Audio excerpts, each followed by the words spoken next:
Today I will talk about chapter 28, The Unraveling. And this chapter mainly deals with the disillusion that the country has been feeling since the Vietnam War.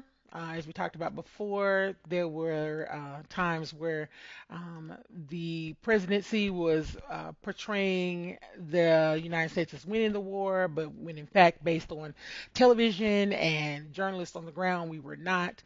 And so at this point, the American people had kind of started to lose faith in the leaders that we had at that time.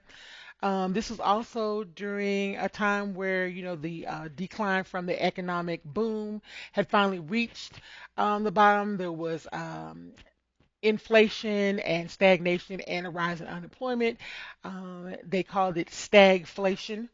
One of the things that happened during this time was OPEC, which is the cartels that handled the oil. They enforced an embargo on us because they were upset about the American involvement in the Middle East. This caused a huge gas shortage as well as hitting the economy.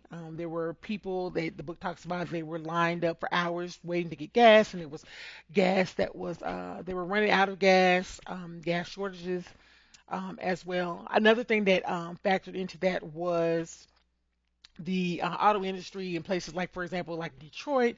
They were moving out into the suburbs, and this was in kind of in contrast to because the union was so big that they wanted to be able to get bigger tax breaks.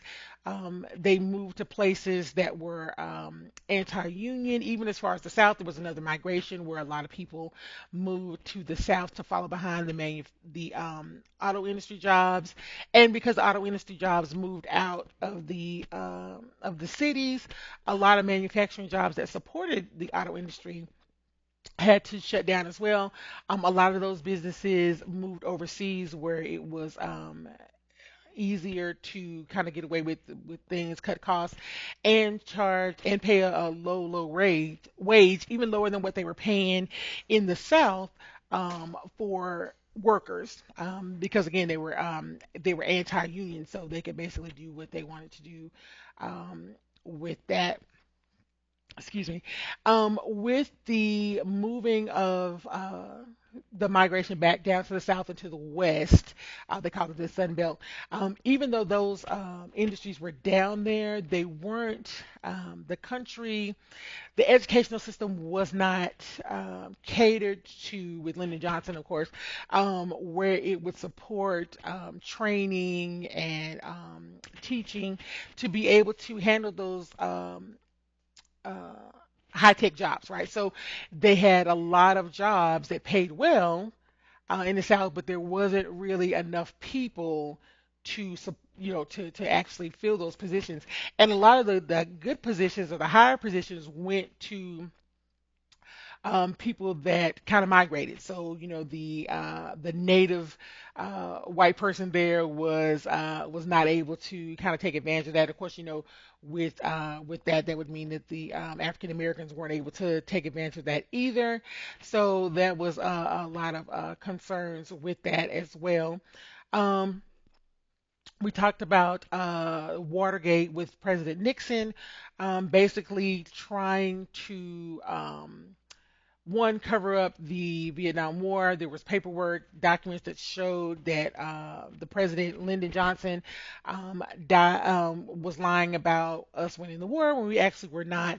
And of course, we talked about before how with the advance of television and journalists in real time, they were able to see that we were not winning the war. So Nixon was president when the five people broke into the Democratic National Convention to put surveilling, to put like to bug the office.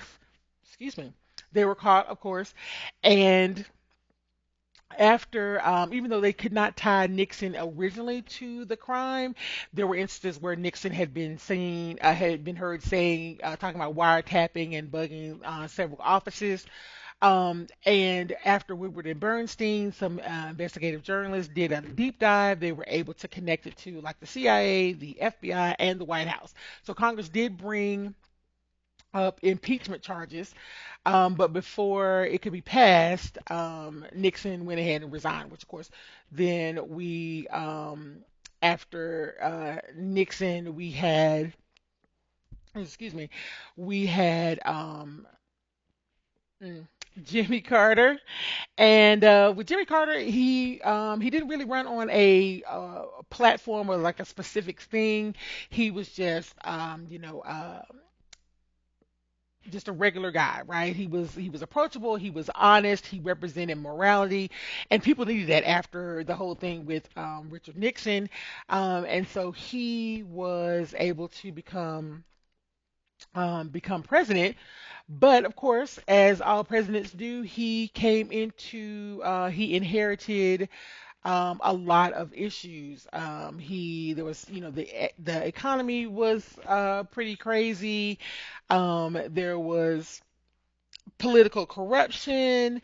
Um, there was the energy crisis, and of course, we had the Iranian hostage crisis, which where they had Americans held hostage for over a year, and because he was not able to negotiate the hostages to be released, Ronald Reagan and a lot of the voters felt that he was not as strong of a president as they had hoped.